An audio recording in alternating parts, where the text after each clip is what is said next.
much for coming to talk to us today. We really appreciate it. We're looking forward to the insights you can share into how you do your job.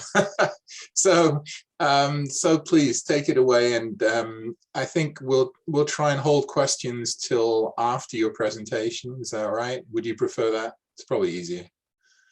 Okay, and yeah, as usual, if people have questions that they specifically want, please put them in the chat and we'll deal with those, and then we'll have a more interactive time. Just a quick mention, Dalvin had asked for questions in advance. I had submitted that like over a week ago. So is that how we're proceeding? Yes, they've been forwarded to Commander McBain. He's great. Yeah, so great. I hope he'll address some of those in his remarks. Well, so, I actually went through some of your questions were duplicated. And so I tried to kind of lump some of them together. So it might not be your exact question, but I got most of them, I think.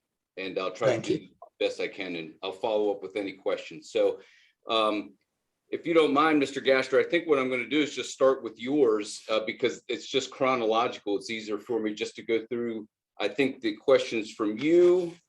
And then well, if you'd like, Alicia. I mean, Commander McBain, maybe you could just start with a really brief introduction to Silver Spring. I heard you do that the other day, and I thought it was very effective, and it would be a sort of useful introduction to the meeting. Sure. So for those of you who don't know me, I'm Commander Dave McBain. I've been the commander here at the 3rd District for 1 year now. Some of you I've spoken to in the past is when I was working in the traffic division.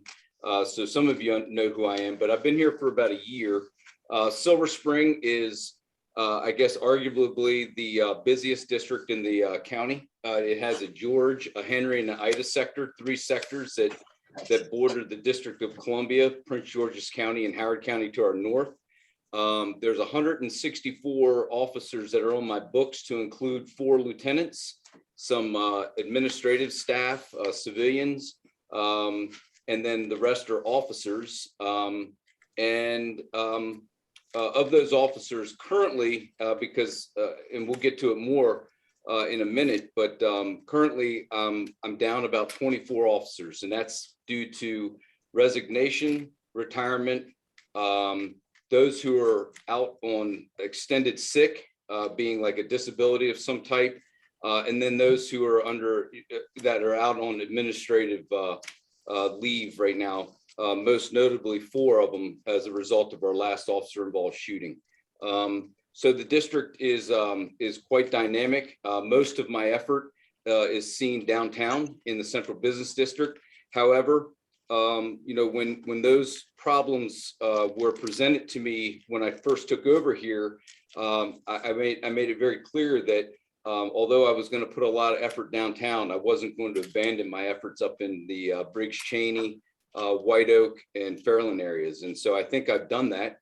And I'm going to talk a little bit more about some of our crime stats, not only in the Central Business District, which is in our George 1 sector, but in the district all around, and do a comparison from 2021 to 2022, where we're at today from where I took over a year ago.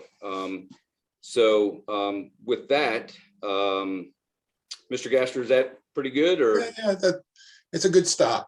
Okay. I'm sure we'll get into more detail. Yeah. Well, so if you want, so let's just, I'd like to probably just go ahead and start talking about some of the questions that you guys asked, and sure. And it kind of goes towards my efforts, the things that I've been doing down here proactively, community engagement wise, and law enforcement wise. So I'm just going to go through. It says, Mr. Gaster asked to describe the ground rules for traffic stops by beat officers, and under what circumstances should my officers make a stop or not make a stop. So the last time that I spoke to this group, I spoke to you guys as a director of the traffic division. The guys that worked under me in the traffic division, their focus was traffic safety, was preventing crashes on our roadways. Whereas my officers, although they have a component of that, that is just one part of many things that they do as officers in the district. They make traffic stops between calls, in downtime, which there's very little that I'll talk about. And then also we do have directed enforcement where we go out and we handle traffic complaints at a community level. So I don't tell my officers when they don't have to do a traffic stop. They have discretion, and that discretion is, basically if they see a traffic violation that occurs in their presence, they have the legal authority to make a traffic stop and to issue a citation, a warning, or some piece of paper, an emergency repair order or something.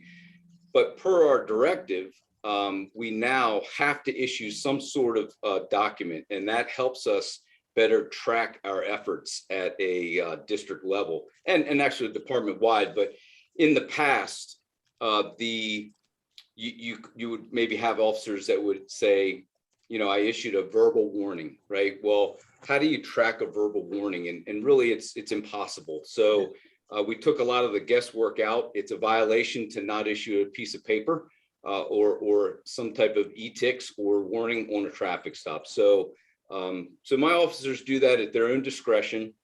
And the only I guess caveat to that is from time to time, we have traffic complaints that come directly to me or to come to my traffic complaint officer. I have one traffic complaint officer that oversees community traffic problems, speeding in the neighborhoods, stop sign violations, a lot of parking issues, anything that really doesn't occur on a major arterial roadway. And to basically, one officer can't deal with all of that in the 3rd district. So what I've kind of empowered him to do is, depending on when the complaint comes in, the time of day, weekday or weeknight or weekend, he will reach out to the different shifts that are working and basically just ask them to go to certain locations to do a couple different things. One, to verify that there is a problem. And sometimes my traffic complaint officer can do all that verification prior, but also then to spend a little bit of time in that neighborhood and conduct traffic stops. Most notably, I've had 2 initiatives that we've done, kind of recently. One was in the Hillendale area of the district. And, just to, give it a tricky, word, I just said half hour for Hillendale. And basically the officers that work that area of the county or of the 3rd district, which is the Henry sector, those officers would take turns just working half-hour shifts in the neighborhood, focusing on speeding complaints. There's a lot of cut through traffic off of New Hampshire Avenue. But I also deployed speed signs. I use speed alert 18s quite a bit. And I can tell you what that is if you're not familiar. But also my speed and VMS trailer with messages of slow down, you're in a community, just different kind of catchy sayings that kind of catch the attention of drivers. So Hillendale was one area that we made a significant impact on, and we did a lot of good work down there.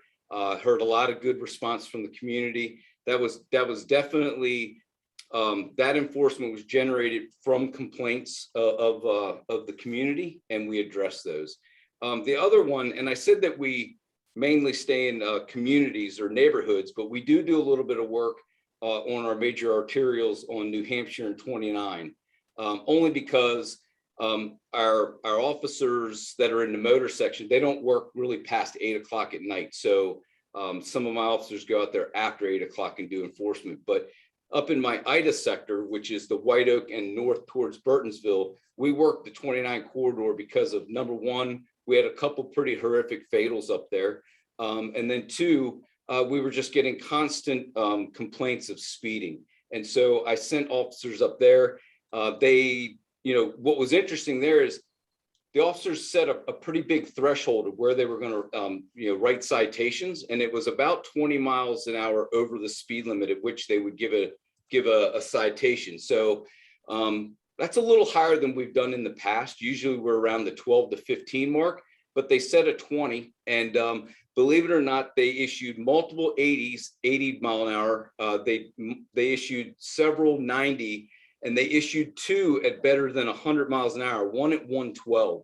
So I think they made a significant impact up there. And from time to time, we will go back up there in kind of a show of that we are out there. And usually it's in the early morning hours, and then also in the evenings and in my midnight hours. I ask that the officers go up there for that.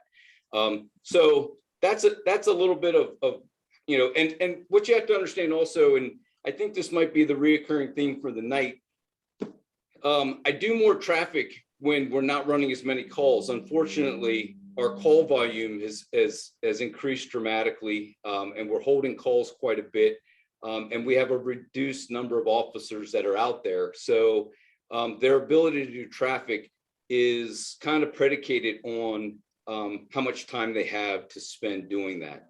So that's a little bit of, our traffic enforcement in a nutshell. So I'm just going to move on.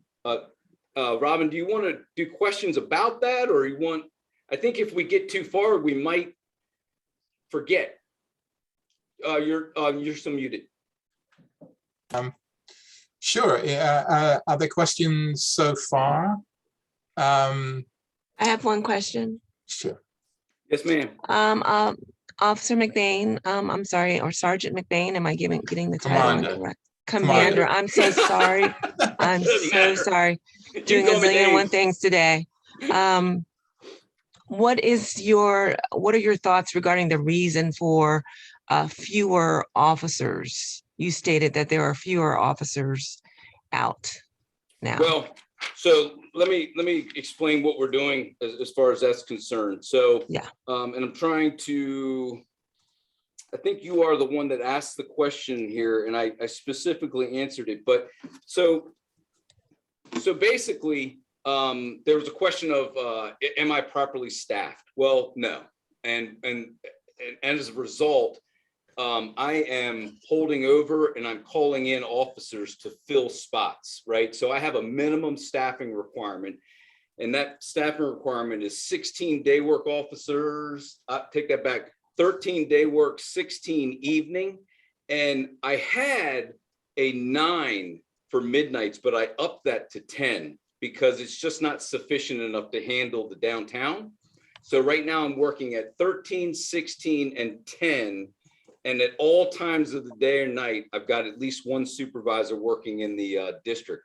Now, in order to accomplish that, I'll just throw a couple numbers out at you. I had them specifically.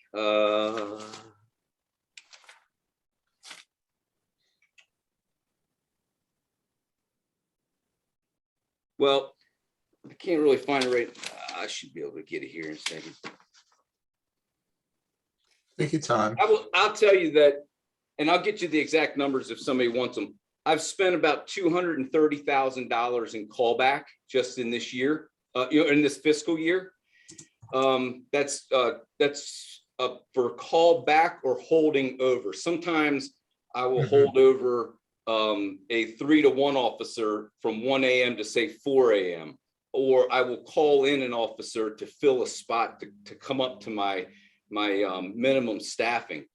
So I spent about $230,000 or something like that for that. And then I'm also, we don't talk about this a lot, but I'm missing 2 PSAs, 2 desk clerks. I've spent $43,000 just to cover the desk because this station has to remain open for 24 hours a day. So that gives you a little bit of perspective of what it's costing me to keep staffed the downtown. Now, also, that doesn't even take in consideration the work that I'm doing in the downtown and the extra patrols that I put in down there. And I'll talk about that separately because that's its own that's its own little monster, right? And I usually talk about downtown. Understood. So does that answer your question, Ms. Hudson? A little bit.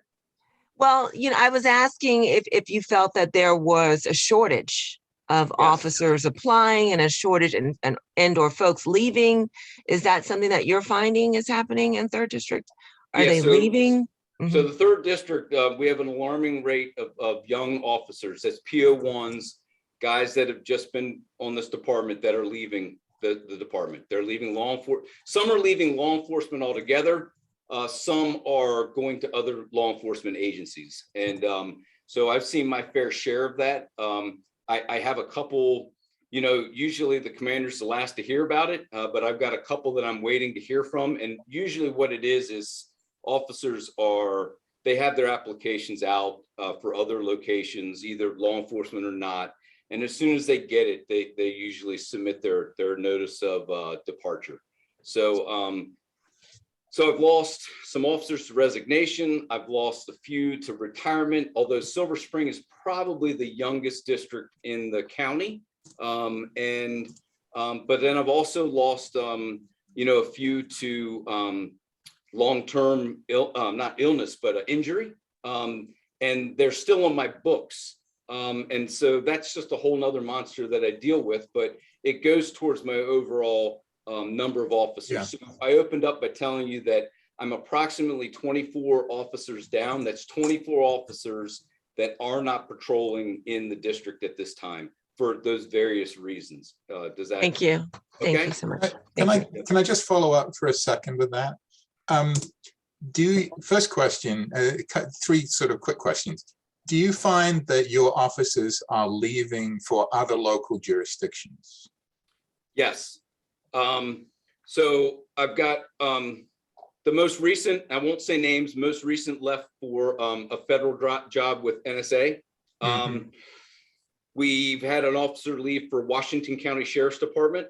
And then I just had an officer that's leaving to go into the private sector altogether. So it's a little bit of a variety in just the 3rd District. But it's not, for example, moving to Fairfax or Howard or, I guess what I'm saying is it sounds as though this is the kind of attrition that any large local police department is probably suffering. I would probably disagree with you respectfully there. Okay. These guys have been very vocal. They're kind of done with Montgomery County. Okay. And they're seeking, these aren't guys that have been here 15, 20, 25 years. These are guys with like a year or 2 on, and they really want no parts of it. And they're breaking out pretty quick. I would tell you that I've had conversations with these officers.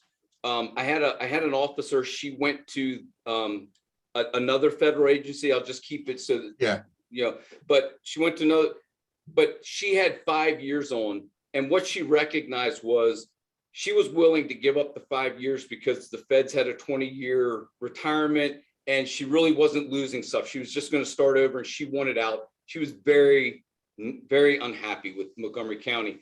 And then I had another officer go to a northeast part of the country to a state police. And they made it very clear they didn't want to be around here. So, I wouldn't say it's normal, but there are, we do departure exits, and if they're honest, I think there's a true underlying reason why. And I think a lot of these guys and gals are just not willing to stay around here to deal with the politics of the county and kind of how things are going in law enforcement. Okay, well, that's certainly fair enough.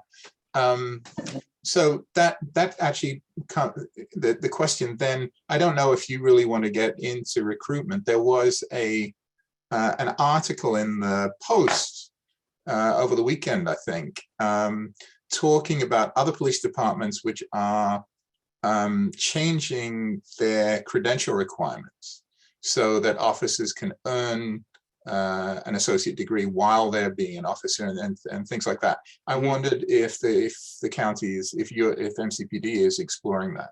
I don't know if they're exploring it. Um, I'm not opposed to the academy counting for college credits, so that would help satisfy. I really, it's kind of out of my control. I don't know if we're doing that or what steps we're doing Okay. to move in that direction. Never mind. Yeah. Okay. Let's let you move on. Okay. We're here at midnight. So we go from traffic stops to, I want to talk about one specific question, Mr. Gasser, that you had asked. And it said, does MCPD still use the smell of cannabis as a good cause for auto searches? And so yes, we do. And it's still illegal, right? And the reality is when we're talking about a motor vehicle, it still applies. If an officer approaches a vehicle and conducts a traffic stop legally with probable cause to conduct that stop, once that officer smells the marijuana, it initiates a second stop at that point. And so that officer has the right to place the driver under arrest and search incident to arrest. So he or she can search that vehicle for the presence of an unknown amount of marijuana. Now, a couple interesting things, because, you know, I don't know what Maryland's going to do in the coming years or in the coming few months for this year in Annapolis.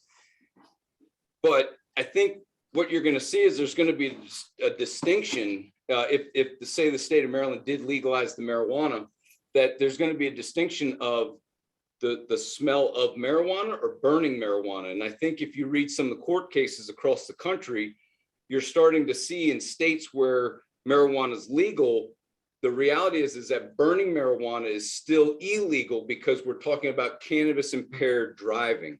Sure. I see Mr. Sterling is on the call, and he and I talked about this in the past several years ago. But you know, when we're talking about the Maryland Medical Cannabis Commission, you know, the state of Maryland is 6.2 million people, right?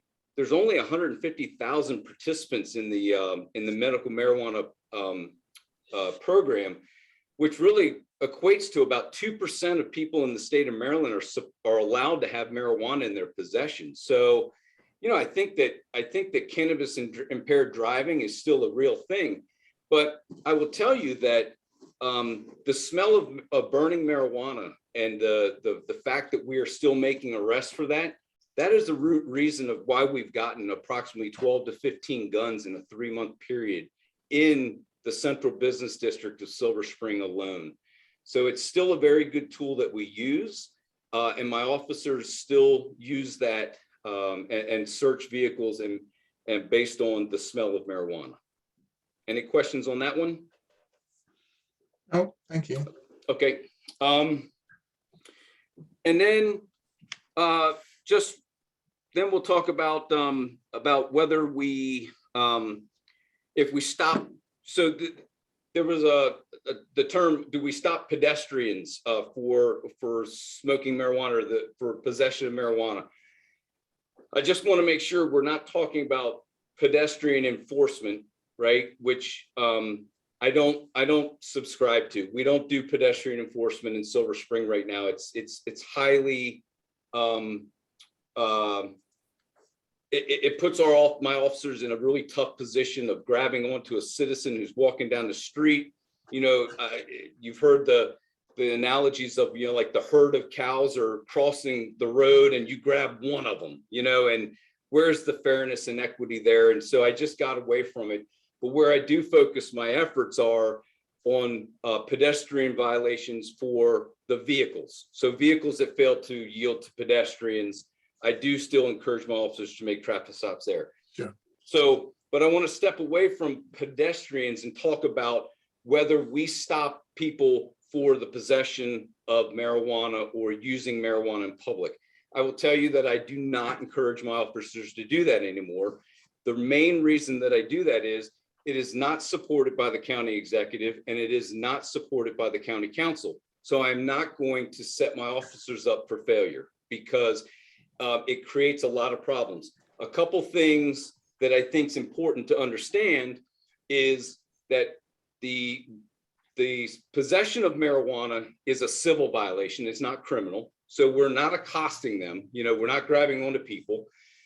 But where we do see problems, and I'll tell you why I've gotten away from my officers doing this is when people who are stopped for marijuana violate Montgomery County Code Section 3215, which is basically failing to identify themselves when legally stopped, right? They tell my officers, go F yourself. I mean, there's a whole gamut of things that happen, like on Veterans Plaza, on Ellsworth Drive and other locations. And so what happens is once that violation occurs, now we're in the criminal realm, right? That's a criminal violation. So we may have made the stop for a civil violation, but the person that we stopped by failing to provide their information took it to a criminal. And a lot of times we have,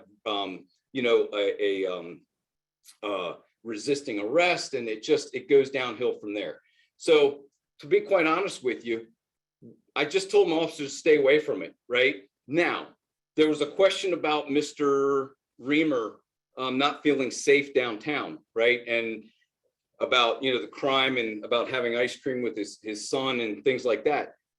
Mr. Reamer is the first one to tell me that marijuana is great and he wants to, he's good with it everywhere. But I will also argue that it goes to the quality of life in downtown Silver Spring. And the number one complaint that I get from citizens is the smell of marijuana, people using marijuana in public. And so I'm caught between a rock and a hard place, right? I'm kind of damned if I do, damned if I don't. And the only thing that I would say, which is a little frustrating, is we do not accept people walking down the street drinking a bottle of Jim Beam. I don't understand why we accept persons smoking marijuana in public. The interesting thing, I'm not against marijuana. In fact, I'm very pro MMCC, but I think there's rules. I mean, the MMCC has attestations. They have different rules that are set up that if followed, it's a really great program. But we seem to just turn everything off when it comes to marijuana. And I think that's where the problems start to exist and have problems. So that's why I've really gotten away from possession of marijuana stops. Now, I will tell you, I will not tolerate the distribution of marijuana and any other drug for that matter. But it's very interesting when you start talking about arresting individuals for the distribution of marijuana, you can get people's under their skin very quickly. And I think you have to draw a line there. And it's still a 20-year felony in the state of Maryland. And quite frankly, marijuana is the root cause to a number of my homicides that I had last year. So, it's still a very violent drug. And if anybody wants to have a conversation about that at a later date, I'd be more than happy to talk about it. But I do want to move on, like Mr. Gaster indicated. Does anybody have any questions about that? Okay. Posted a question in the chat if you're able, however you want to address those. You guys are killing me. I'm doing. No. I don't. Yeah, I'm just saying. However, Robin, however you want to have that filtered in, at some point. And I can certainly any follow-ups. I can hook up with Susan and address them if I don't get it tonight. So let's keep going. There's a question about analysis of stops. Do we analyze stops of individual officers? I would say no, we don't. Right. And I'm thinking, Mr. Gaster, what you're talking about is, do we identify officers that are maybe, so let's just say it, like maybe stopping all Black people or all Asians or all Hispanics or all whites or whatever?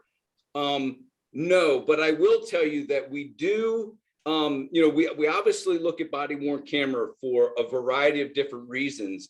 And if something is presented that, I look at body worn cameras for use of force. Well, maybe there's not a use of force violation, but it was as a result of a traffic stop, say, and maybe we see some conduct that, there can be some serious performance things that we can address. We do things like that, but we don't say, go out and select certain officers and do an analysis of any particular officer, if that makes sense. Can I follow up with that for a second? Yeah. It actually seems to me that given that this is traffic stops, that your motors unit should be doing this and should be sending you the analysis, so that it is your responsibility in the end if one of your officers is doing that, is either biased or somebody who is just doing an enormous number of stops. I mean, or no stops. I mean, either way, you really should have the data available to help you to understand what your officers are doing. And it seems to me the people who should do that are probably the motors unit, but it's publicly available information. I mean, you have the data.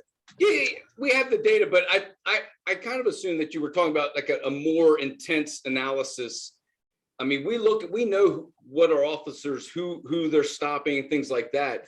But again, just to make sure that we understand each other, the motors of the traffic officers, they're kind of geared towards traffic safety, where I'm not saying my officers aren't geared to traffic safety. It's just not their primary role. So, but your officers do conduct most of the stops. Yes. Yeah. So somebody should be looking at those stops in a sort of pretty systematic way and saying, well, and that actually goes to a second point, which is how you can tell that your officer's traffic enforcement is effective. I wonder what kind of sort of data feedback you get, again, possibly from the motors unit. Well, so the motors, they provide me with a report. So they're down here on various weeks of the month. And so what I do, so really what happens is they come down and they give suggestions of where they're going to work. They pick major arterial roadways. However, there's always the caveat of, Commander, is there anywhere you would like us to work? And so I direct them, but a lot of times that's directed because of a complaint that happens to be on a major arterial, like, Powder Mill Road, New Hampshire Avenue, 29, 355. So, and then I get an analysis of what they did during that time, right? How many collisions were there during the time that they were down here, as opposed to, when they weren't down here. And so I do look at things like that. I can tell you that when my guys went up and worked on 29, which I talked about, I worked with the traffic analysis analyst at Traffic Division, and I specifically asked for hotspots along 29, which would be most preferable for my guys to work. And it was basically following the data to where the crashes were. So that's where we hit those certain areas, industrial, Briggs Cheney, and those areas. So I just didn't throw a dart on the board. I kind of followed the data, even when it came to working my officers on a major arterial.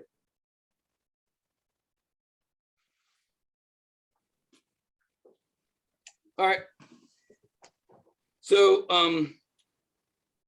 we'll go with the shootings in Silver Spring. And I think what I'm going to do is, I'd like to just spend some time real quick, although I talk about this a lot, is I want to talk about my efforts downtown.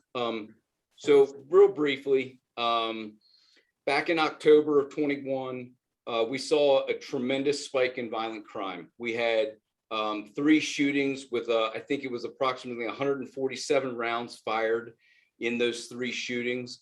I had an interesting dynamic where I had a thriving nightlife, but I also had a residential part of the downtown that was very unhappy with the safety of Silver Spring. And so in an effort to deal with that, I put together a crime suppression task force. Basically, it was a 6-man unit. It was a sergeant and 5 officers, and they were specifically focused on high crime areas in the Central Business District, and basically from the DC line up to a little bit north of north of East-West Highway, right? And so that crime task force, they worked generally they worked in the nighttime hours when I was seeing spikes in high crime, and they were a suppression unit, and they didn't answer calls for service. They were specifically detailed to respond quickly, high visibility, and to knock down crime as it presented itself, and to prevent crime from occurring. At the same time, I also began on Friday and Saturday nights putting 4 officers in the downtown at what I called static positions. These officers never moved all night unless there was an emergency, and they stayed positioned in a marked police cruiser with their lights on at that static position. I picked those positions because that was where the hot spots for violent crime were. Now, every hour, those 4 officers would rotate and they would do parking garage details, and they would go through the parking garages, because what I recognized is when the nightlife emptied, at 2, 3 o'clock in the morning, a lot of these people were going into the parking garages, and they either were a victim or they were a suspect, right? And so we were seeing a lot of crime in our parking garages. So the static positions would move out of that static and they'd go into the parking garages and then go back. And so the whole idea there was a high visibility of enforcement. It gave citizens down there a sense of the police are around, that Silver Spring's a safe place to be, and they were highly successful. The task force itself, in a matter of 3 months, seized 15 handguns. They made multiple arrests for robbery. They knocked down a lot of crime. They really made a big difference in the downtown.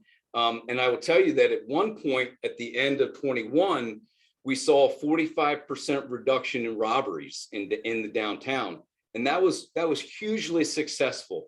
And we got a lot of guns off the street. So I was happy about that. We're continuing. It's not necessarily this suppression task force, but I have a DCAT, a decentralized community action team that is working down there right now. I do also have plainclothes assets that I really don't talk about, but I have them down there as well. And so overall, I've made some really good efforts down there. And I'll tell you, I just shared just a little bit, but I just pulled the numbers for comparison from 21 to 22. And right now, I got a 16% reduction in burglaries.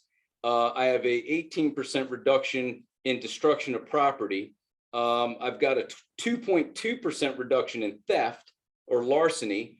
And I have a 4.3% reduction in overall robberies. So unfortunately, if we could take auto theft out of the mix, there I'm showing a 64% increase, but there's a lot that goes into that. 50% of those cars, the keys are in it and it's running. So I can't fix stupidity sometimes. So I'm not going to own all 64%. I'll just own a little bit of it. So that's what I've been doing downtown in order to address the shootings. Now, interestingly enough, in the last 2 weekends, I've had 2 significant shootings down there. I don't think I'm ever going to stop them out and out, but we certainly have made an impact and shown a reduction in the aggravated assaults, in the shooting incidents, whether it's contact or non-contact. So I've been really happy with the way things are going as far as that is concerned. Any questions about that? Eric, please. Eric. Thank you, Commander. In these cases where you've had shootings or where you've been able to make apprehensions, are the suspects in those shootings released on bail? Is the state's attorney working on? Do you have a sense you can report about sort of how the cooperation with the prosecution is going?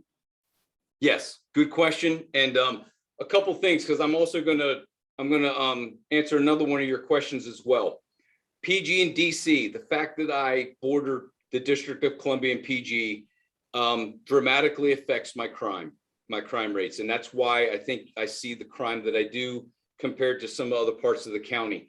I will tell you that we do have our own homegrown criminals here in Montgomery County. However, a large number of the people we're arresting for these gun violations are from DC PG, and even Virginia, some of the northern counties in Virginia.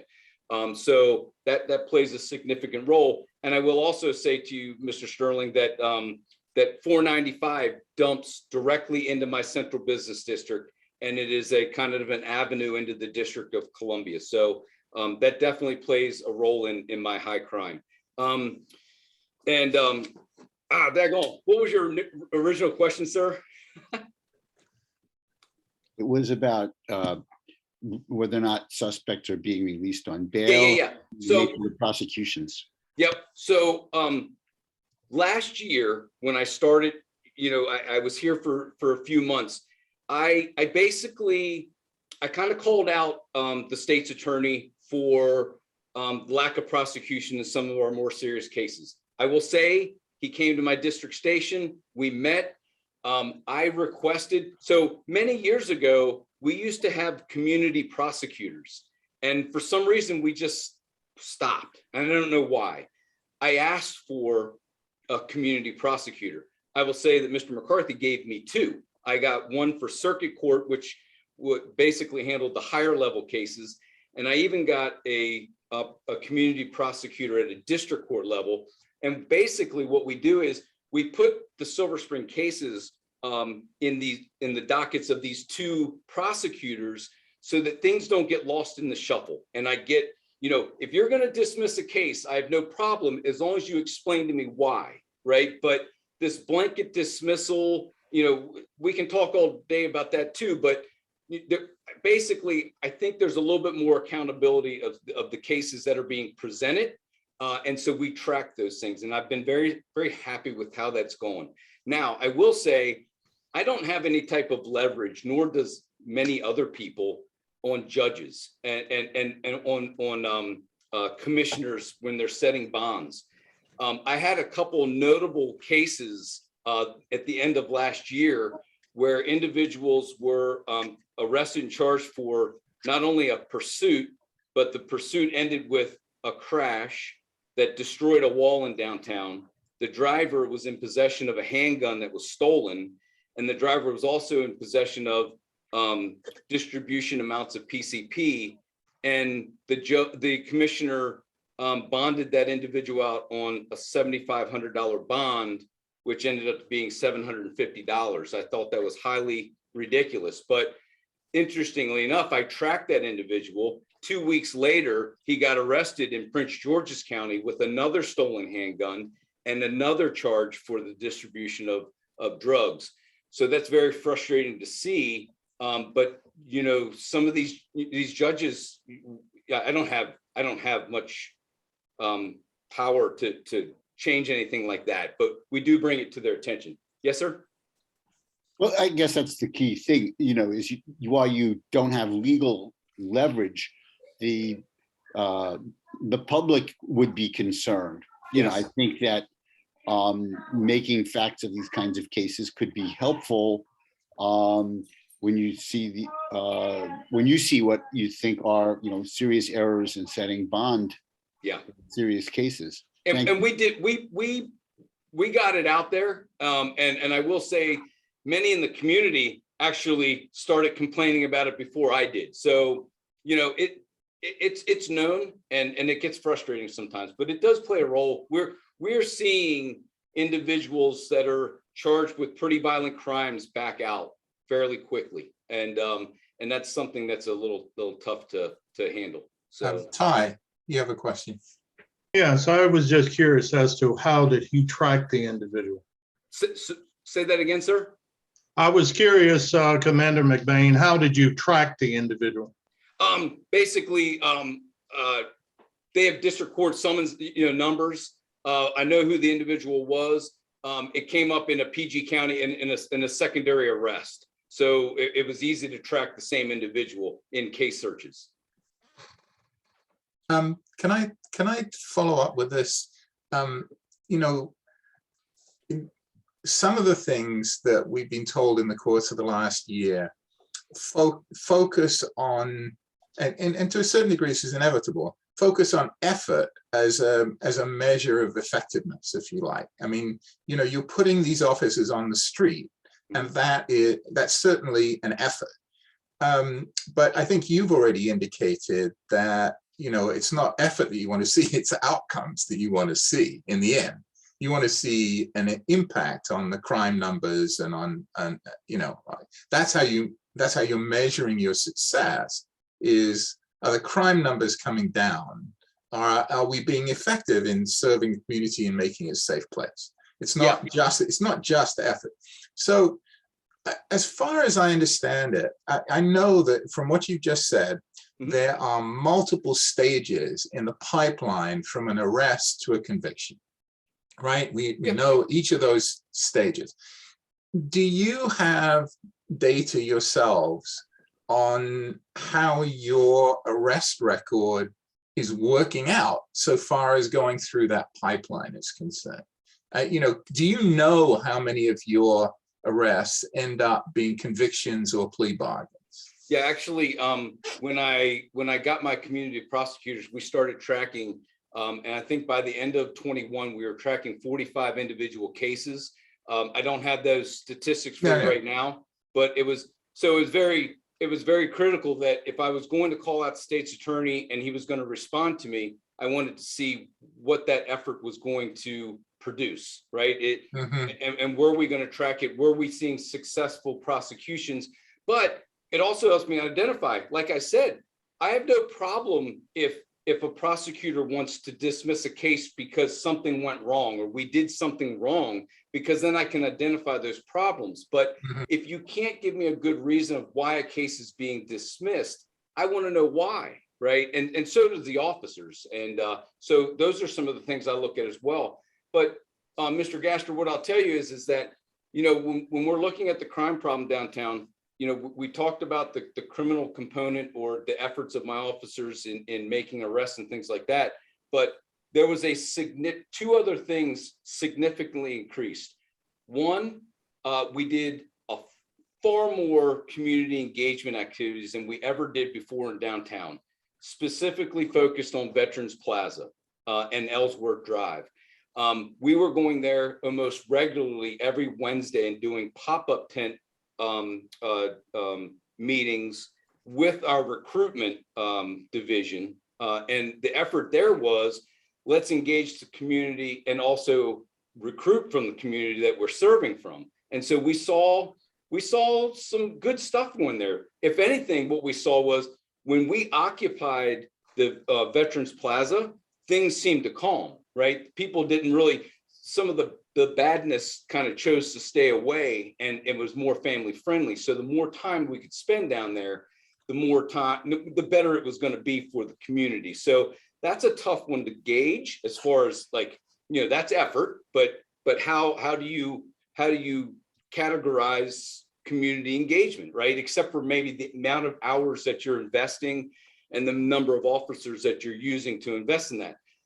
And then the other thing that we did was, we went into this reimagination full throttle with the rest of the country, right? I said on a number of different times to executive, to council, to different groups, I hear a lot of talk about reimagination. I just don't see it, right? Because all I see is people still calling 911 and my officers being the only ones responding. I called a lot of people out about that. Not to be a jerk, but just to say, hey, look, if we're going to reimagine this, then let's reimagine it. So, mental health, right? Downtown Silver Spring has a tremendous amount of mental health issues. Well, we're still the main responders to mental health in downtown Silver Spring. But the whole focus was, how are we going to get police out of this? And I'm all for it, right? Because as I've said in many meetings before, the more I can get out of mental health, the more I can put on the street for officers dealing with violent crime, right?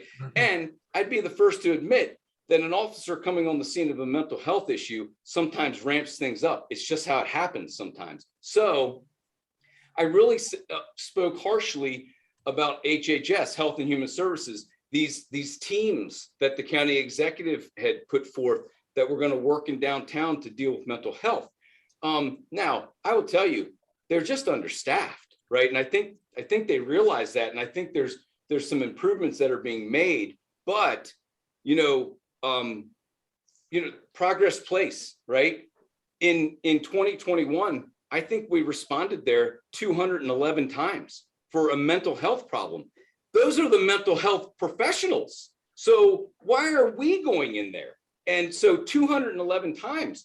So we're going to keep doing that, but I question, where's the answer? Like, how are we going to deal with this? The homelessness and the quality of life issues with homelessness. HHS should be out there at 5 o'clock in the morning dealing with some of these homeless people, offering them alternatives to laying in the street all day, right?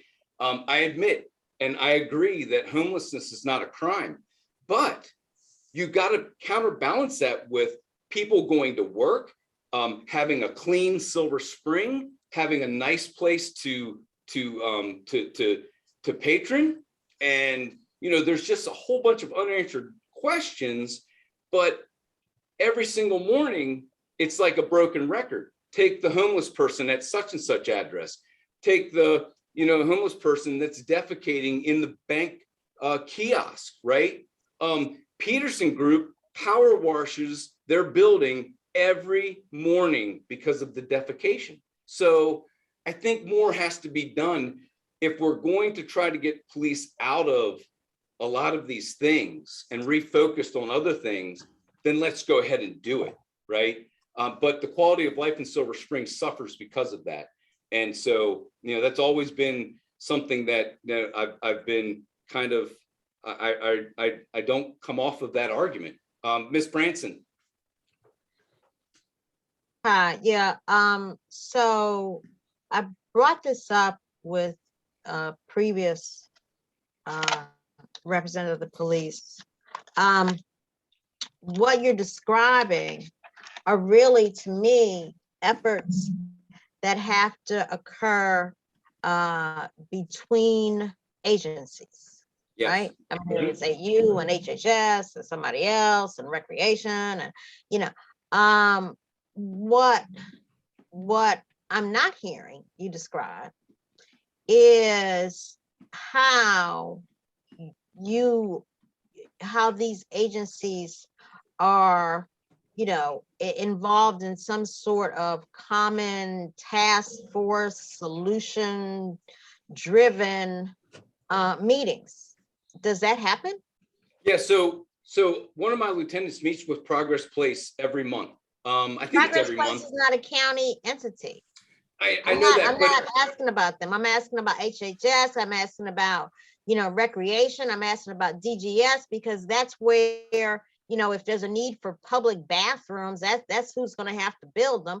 I mean, what I'm asking about is the internal cooperation between agencies of the executive branch to resolve the problems that you are pointing out. Because you're right, it is not about just if we want to reimagine this, part of that reimagination has to be about how we meaning the folks of Montgomery County,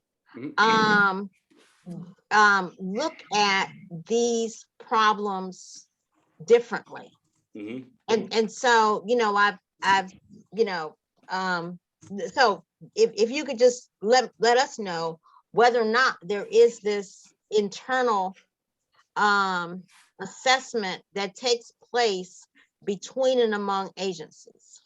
Yeah, so let me just correct it. So Progress Place meeting, there's a lot of different county people involved there, HHS, and security and different functions of government. So it's just kind of a place in where we get together where we talk about homelessness and mental health, right? So it's just a place where we come together. So right, again? it's a shelter, right? Progress Place is a shelter and sort of a I guess clearinghouse for assistance. There's a whole bunch of things that it offers, but it also is government, it's private, and it's also volunteer, like Shepherd's Table and things like that. So it's really it's a huge hub for downtown Silver Spring.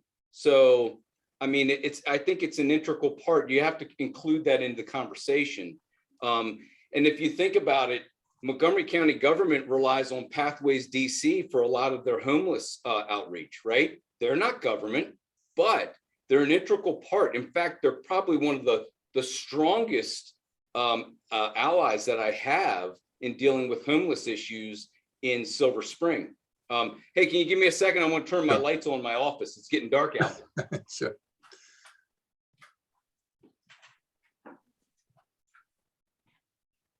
Wow. it's a Sorry neat about look. that. No, I understand what you're saying, but you're really not answering my question, and maybe I need to ask it differently.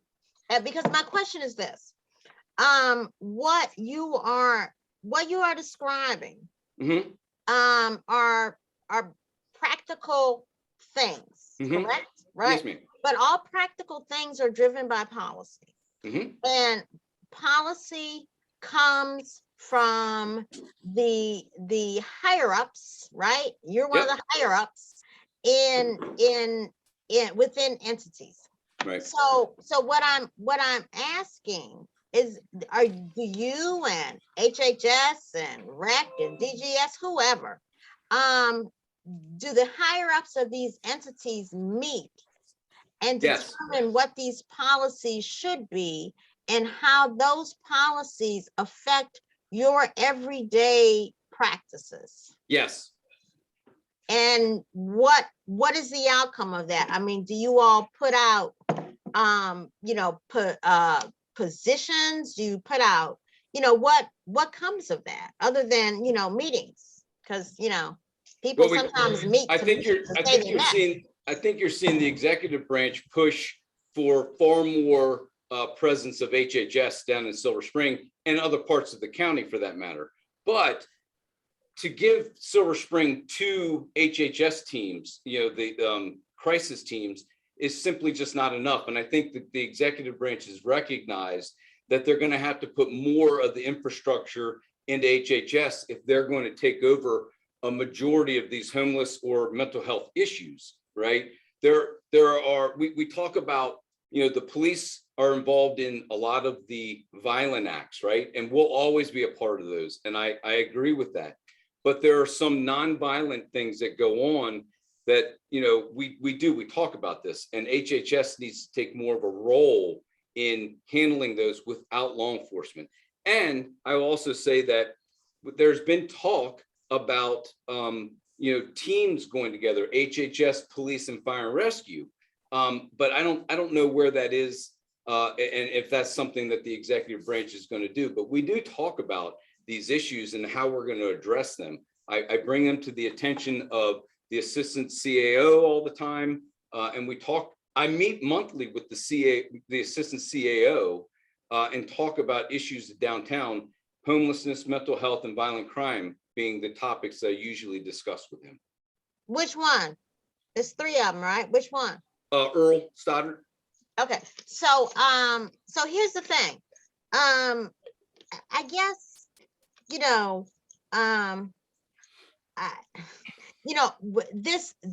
this body, right, is charged with the responsibility of trying to figure out policy things that can be implemented to resolve some of the issues that the community has raised in the concerns that they have brought to us about policing, right? I mean, that's why we're here, right?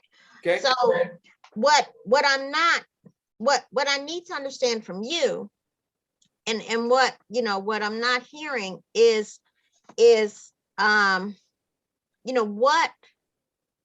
because I understand your blues. I mean, you've got, a really hard job, right? I'm not saying what you're doing is easy, but it just seems to me, just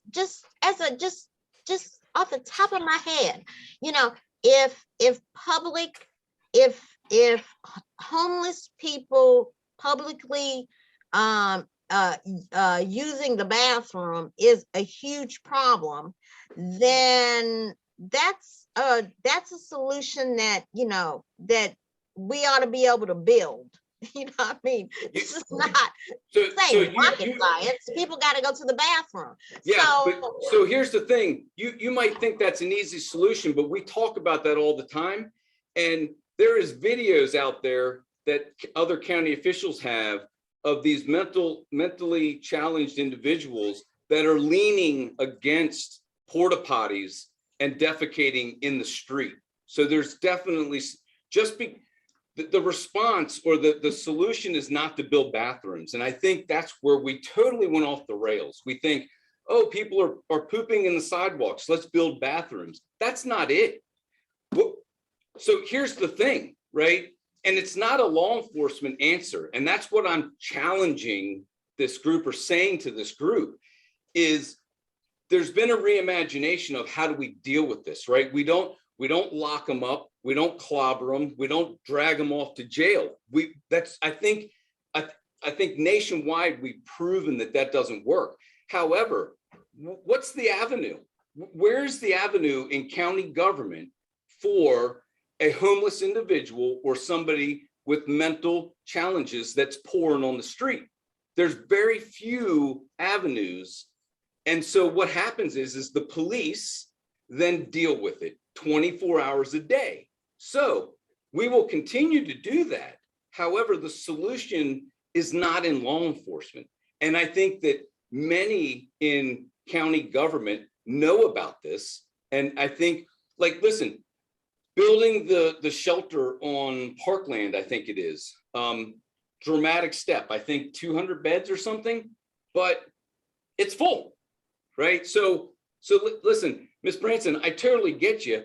And we talk about these things, but you know, everything's been about how do we get police out of this, right? And I'm like, yeah, how do we get out of this? We'd love to get out of this.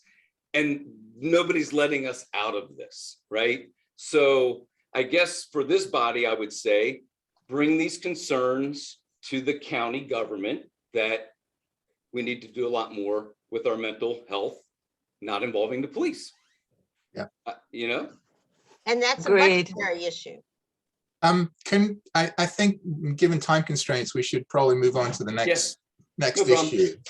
But thank you very much for that. And Yep. thank you, Sherry, too.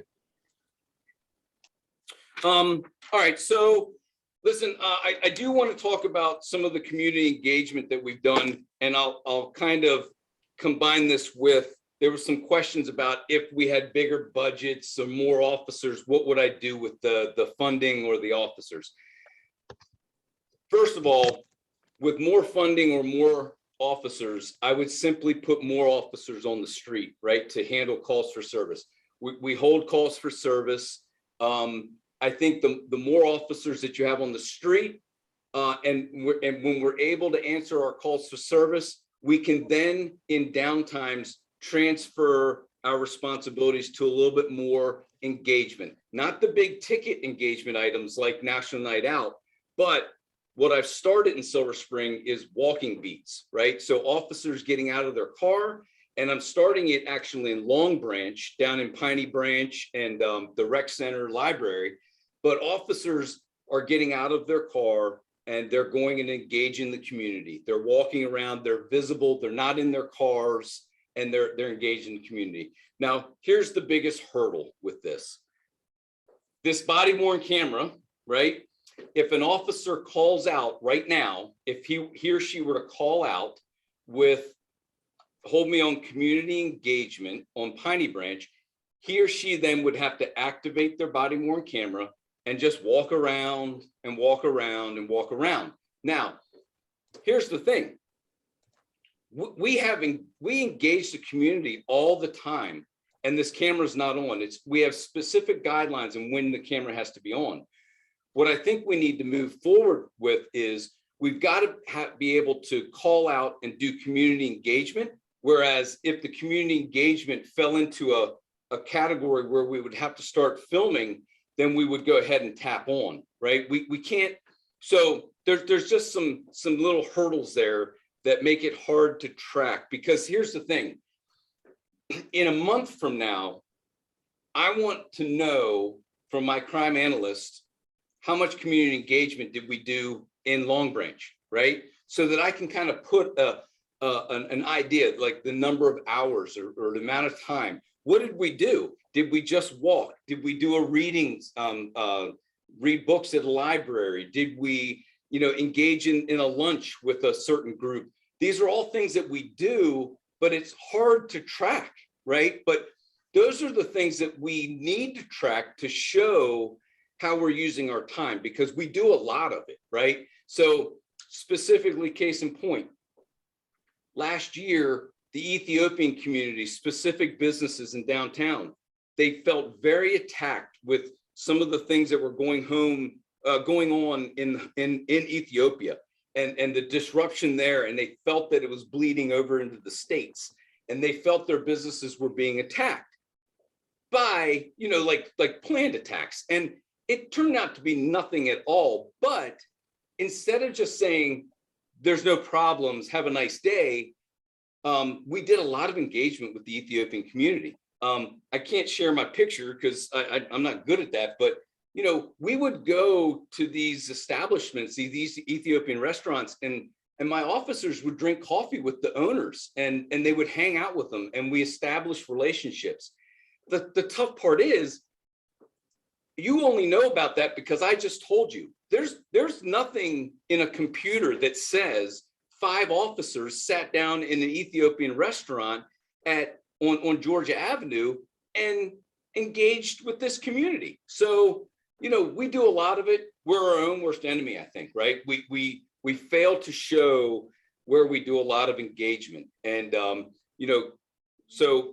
have 2 community engagement officers that's all they do 100% of their day.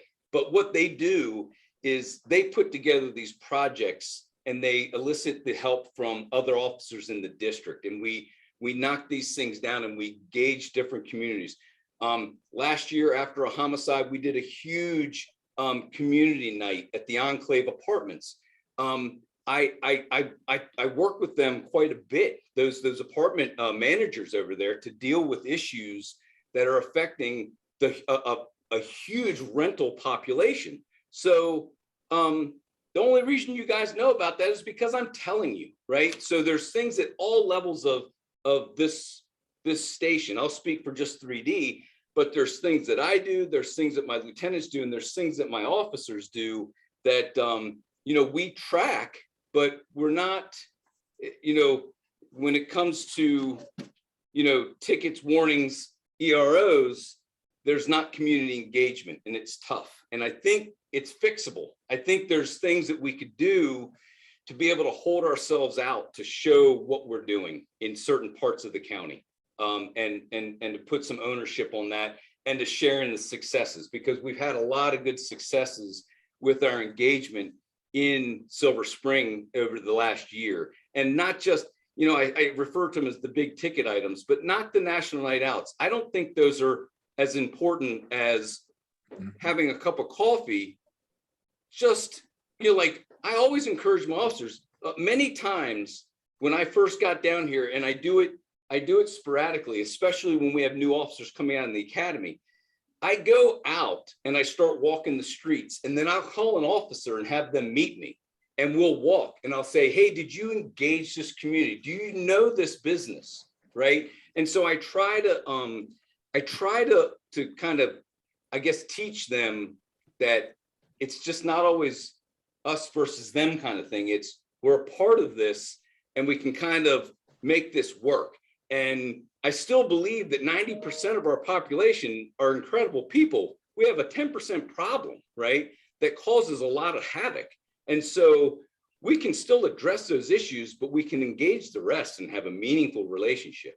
And it's hard to, other than speaking to groups like you guys and to community groups, that's the only way sometimes that gets out, right? And so, my goal, and I'm kind of piloting that Long Branch area, my goal is to track how many hours am I investing in that community just doing engagement. I suggested, so Park and Recs, I met with them the other day, Ms. Branson, and I suggested, and they're going to do it, but we're going to do a movie night. They have a blow up movie screen. So on Friday nights, we're going to do family friendly movies in Long Branch. But those are things that we need to do that aren't the big ticket items. Those are just the things where we can engage this community. Parks and Rec have a lot of resources that we can benefit from. And I will tell you that I have a 3-on-3 basketball tournament in White Oak that's getting ready to start in May. I think it's May or June, but it's 3-on-3. It's 14 to 17-year-olds, and it's in the nighttime, right? And White Oak is ripe for it because these kids need direction and they need a place to go that's safe where they can have a good competitive basketball game. And we're going to award winners. We've already got the jerseys purchased. We've got referee jerseys purchased for our community engagement officers. So, and the interesting thing is the first speaker, because I basically, when we did the 3-on-3, I said, we're just not going to play basketball. You're going to have to give me 30 minutes of your night where we're going to talk to you. But here's the thing. I didn't want that talk to be just cops telling these kids what they're doing wrong and what they should do right. So what I did was I met with Kendra Smith, who's the Reverend of the AME Church up on 29.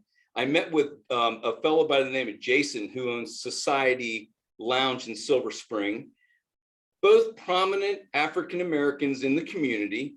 And those are the people who are speaking to these kids, right? Now, police are the background along with Parks and Rec, but it is these people, it's the people that grew up in these neighborhoods that are going to speak to them, right? And probably relate to them most. So there's a lot of effort going on in the community that I think with the exception of me running my mouth all the time, it doesn't get out there as much as I think it should. Can I ask you, I mean, it seems to me that you finally identified some useful positive outcome for social media. Yeah. That it's possible one could find something useful there. Is the department or is your division, first of all, actually, is there one question might be, does your division have any access to its own social media accounts? Yeah, well, so listen, I just got into this and I'm not so great, but I'm starting That's to all do right, me too. Right. So Nextdoor blew my mind and I started doing some postings, not just, hey, we locked up this guy. It was, my first post was of one of our brand new officers sitting on a curb. Somebody took a picture of him with a homeless guy who was having mental issues, who was actually sitting in the middle of George Avenue. They got him to walk over and they sat down and the kid talked to him for like 15 or 20 minutes until he could get some help. So I posted that. I will tell you though that my engagement officers do a lot of postings to advertise things that we're doing. I think the biggest thing I missed on the 3-on-3 basketball was getting out to county PIO. And I stayed in the police realm. And sometimes I think we miss opportunities of using county PIO because they have a broader net. But we do that. And a lot of the things that we do, we filter through our PIO to push it out. MCP's doing this in 3D or whatever. So we do use it. Thank you. All right. So can I ask why your community engagement efforts, why you think they aren't getting tracked? That's number one. Why aren't they getting tracked? Why? What is basically the definition you're using of community engagement? I'm not clear on that. And thirdly, how are you measuring success? What is the metric you're using to say, okay, this was a good thing? Yeah, so a lot of times what happens is we have neighborhoods that are seeing a high crime rates, right? Whether it's a homicide or whether it's like a rash of breaking into autos. The more time we spend in those communities, the more time we talk with the community members, the more time we try to educate and work with them, we start seeing reductions in crime. I think that's just a logical way kind of looking at it. But I will tell you that 1 year ago, I didn't know anybody down here in 3rd District, right? I'm very good friends and I meet with Father Brian Jordan of St. Camillus, who is really an excellent, he's introduced me to the Hispanic population in Long Branch that I don't think I would have been exposed to. I participated in, different services at his church. I've worked with his school for active shooter drills and things like that. So that's been a great one. Kendra Smith and I have worked on the Enclave apartments, which is just a mess. But what I'm noticing is the more time we spend there in community engagement, the crime rate seems to go down. So those are things that I call successes. And I've made friendships, I made alignments in the communities with different people of all different backgrounds. And so, I mean, I call that a success. I don't know, I don't know how else you really look at that, right? I think we should be a part of the community. And I think that's what I've gotten my officers to do a lot more than they were doing it in the past. So I appreciate that. I'm gonna keep saying this because apparently I'm just not, here's the thing, in any bureaucracy, a person doing a thing could walk outside, get hit by a bus, and the thing is gone, right? And so what I'm asking you is, how are these efforts, which is why I keep asking about, how you're measuring things, because I need to understand how these efforts are becoming institutionalized, becoming a part of the process, and a part of a common understanding of this is the way we gonna roll. Okay, what you're telling me, and I appreciate the effort you're making, but what you're telling me is about individual things, the coffees, this or that, and what I need, because to me, community engagement means that there is an institutional appreciation, understanding that it's not us v them, it is us, it's all of us, right? I agree with you. Institutionalized and put forward in policy, whether how people are rewarded for what they're doing every day. Unless that becomes a part of that package, then it's just something really cool you decide to do, and once you move along, it'll be gone with you. So explain to me how institutionally this is being incorporated into the assessments of officers' performance, into success measures, et cetera, et cetera. That's what, that's, and that's what seems to be missing. And maybe it's there, but you haven't, but I haven't heard it expressed. So community engagement by individual officers, if they do it, and it's documented on certain documentation that we have, MCP 30s, I'm sure you've heard about those, but a lot of times the performance of officers in community engagement is reflected in the narrative portion of the ratings. But I mean, I guess I'll turn it on its head, and you tell me, how do we track it, right? All I'll say to you though, and you don't have to answer that question, but I will tell you. I'm happy to. I'm happy to help. Hold on for a second, because listen, we're doing far more community engagement than we've ever done in the past, right? At least in my 28 years of law enforcement, right? We went from pop projects to this community engagement, but my job as the commander is to basically convince my officers or to engage my officers so it becomes more and more natural, right? So my officers are doing a lot of things. We don't have a tracking, like we don't get a check mark because we walked down the street with an old lady and crossed her across the street, right? So, I mean, so that's why I say to you, not in a argumentable way, but how do you track that, right? Does the officer call out and be like, I'm walking a lady across the street, can you give me a check mark?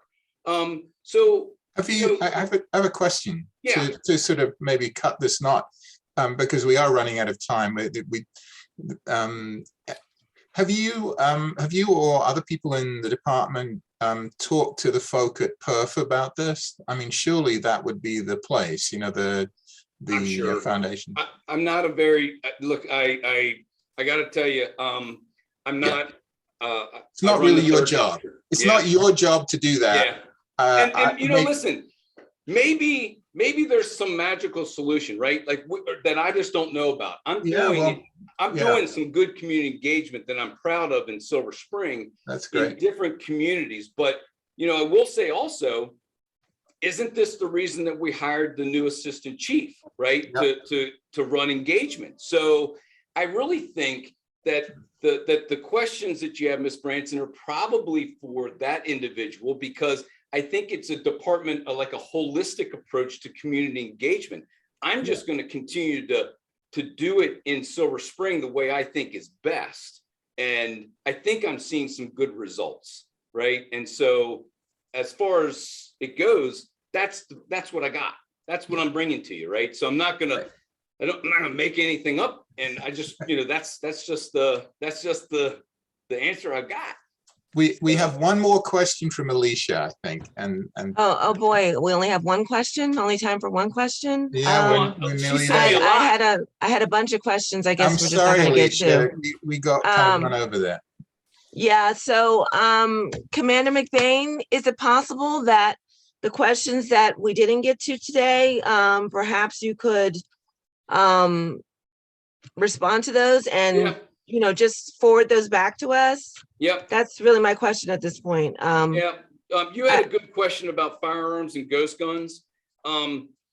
Definitely, I can tell you that like all of last year, I think we seized a little over 50 ghost guns or PMFs, privately manufactured firearms. We just hit 69 this year. So clearly that's a huge issue for the department. I will tell you that the 3rd district seized more handguns last year than any other district. We seized approximately 279 handguns.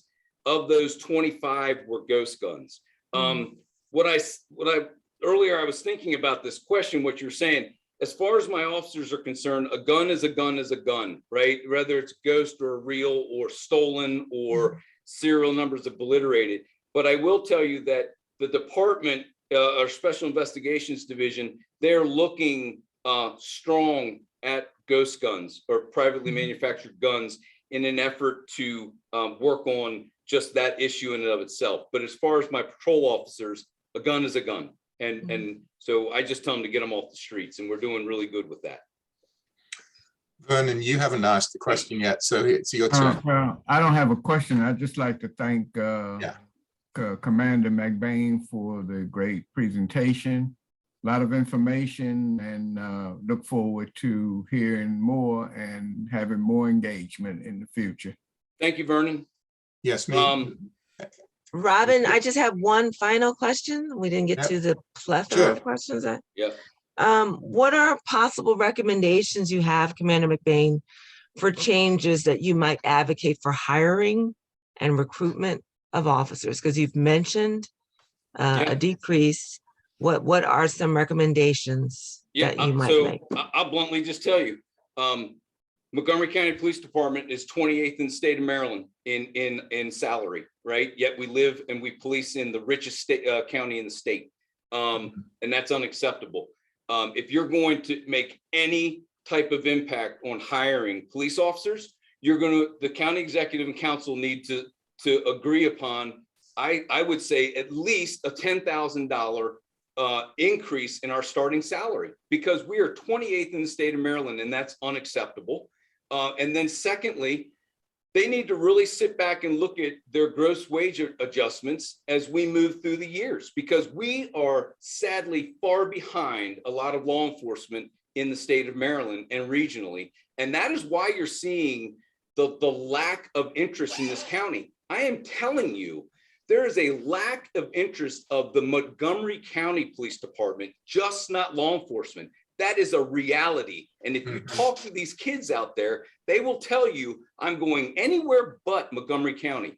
And it goes to the salary, and it goes to the rhetoric of the council and of the county executive, which is both extremely harsh against my police officers. So I'm sorry, I got a little heated on that one, but That's that's okay. And what about, what of that's my honest diversity? opinion. Say again? Do you think that there's any needs for diversity? Yeah, so look, 100%, Changes?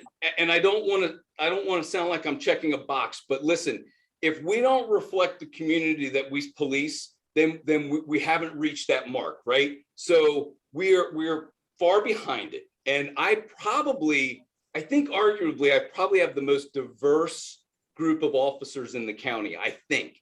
But I will tell you that, you know, especially like Spanish speaking officers or, you know, officers, Hispanic officers, they make a big impact in like Long Branch, right? So, you know, Black, Brown, there was a question about LGBTQ.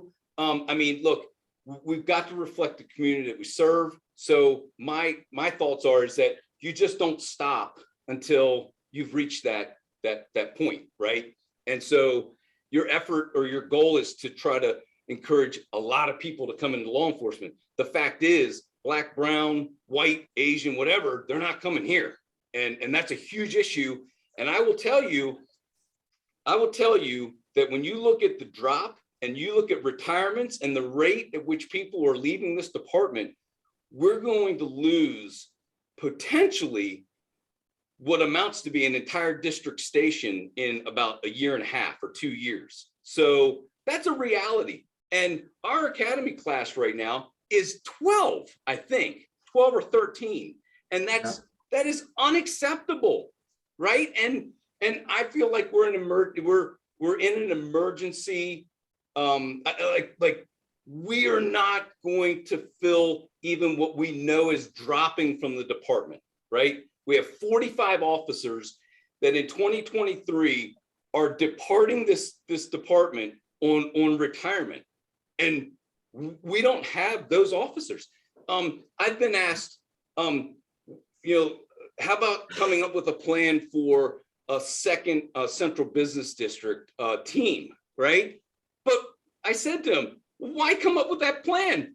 Those officers don't exist, right? So you know, we're in some tough times, right? And I think we need to figure out how we're going to reach this next generation of cop, right? And it's some real issues. Thank you very much. I personally have to leave. This could go on a lot longer. Maybe you'll come back in a year and tell us how things have gone since then. And if there, I think this is something that we've suggested to other members of the police department. If there are things that you think that we can do that would help you, we would be interested in hearing about those too. So let me say one thing, and it might be that, you know, so I'm not in the union, right? And I know that Kate is on the call and stuff. So I'm not speaking for the union, but have you guys spoken to just the cops? We're in subcommittees, and we've actually met with Sergeant Brewer. Yeah, I just and don't Captain know. Coquinos, the hiring and But discipline that's subcommittee. But that's Captain Coquinos. I'm just saying the rank and file, the guys that are working the streets, the guys that are under all this pressure, right? And maybe, I don't know if they want to talk with you, but I just, you know, you know, like shift sergeants are like the backbone of supervision for our department. You know, like what kind of conversations or questions have you asked them? You know, because maybe they're not going to come to me with all of their gripes or complaints, but they might have issues that, you know, like, man, this would be a lot better if we had this, or, you know, whatever. But, you know, and it was in the questions, and I know we're wrapping up, but I go to roll calls all the time. I speak with my officers all the time. My biggest concern for them is, you know, just their mental status, you know, their health. And I'm always checking on them. They recognize the avenues that they have if they are pressured or feel under pressure because of the job. And so I check on them a lot. My lieutenants do as well. But, you know, and that's why I'm advocating for them with this group.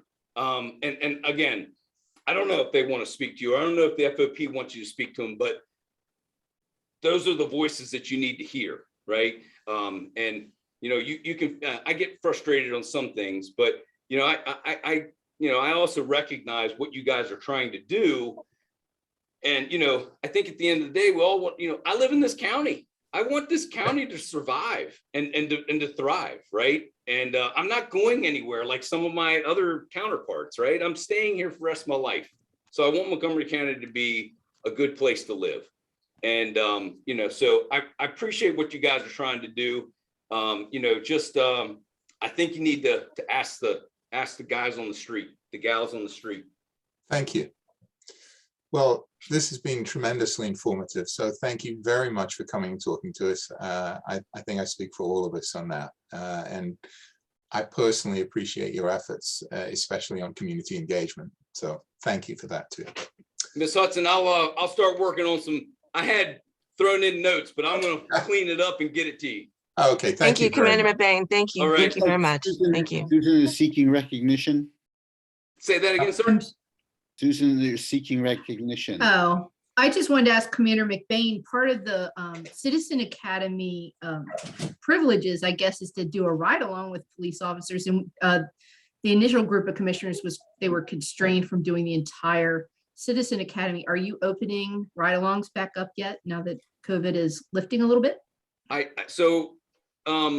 got to talk to the assistant. He just made a decision on that, and Okay. my brain is bent on that. So I got to see what the decision was about starting them up. I think they're going to start doing not open up to the public, but to specific groups like you guys or council member, you know, different people that we'd like to expose to what we're doing. Okay, I can follow up with you on that and see. Yep, absolutely. Okay, great. Thank you very much. Thank you all. Okay, I think that's it. Thank Thanks. you. Thanks so much. Yep, absolutely. Good night, everybody.